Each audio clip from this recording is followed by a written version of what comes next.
March 1977, San Juan, Puerto Rico.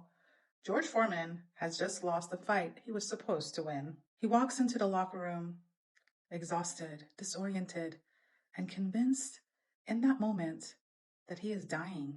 Foreman was already a former heavyweight champion of the world, feared, dominant, a man who had built his entire identity around power in the ring. None of that mattered in that locker room. In his own retelling, he felt himself slipping away and heard a voice ask him one question. Why are you afraid to die if you believe in God? He ran for the shower, turned on the water. Started screaming words like, hallelujah, I've been born again. He walked away from boxing almost immediately, became an ordained minister, founded a youth center in Houston. 10 years passed. The millions he'd made as a boxer were gone, spent funding his ministry and his youth center. So in 1987, at 38 years old, he was coming back.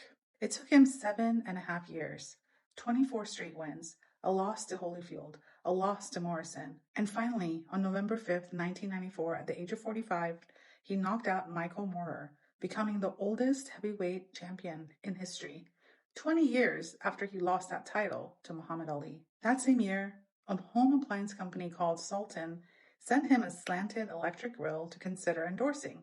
He almost passed on it. His wife Joan tried it, made him a burger, and convinced him otherwise. The George Foreman grill went on to sell over 100 million units. In 1999, Sultan bought the rights to his name for $137.5 million. Foreman later said the grill made him more money than boxing ever did. He retired from the ring for good in 1997 with a final record of 76 wins and 5 losses.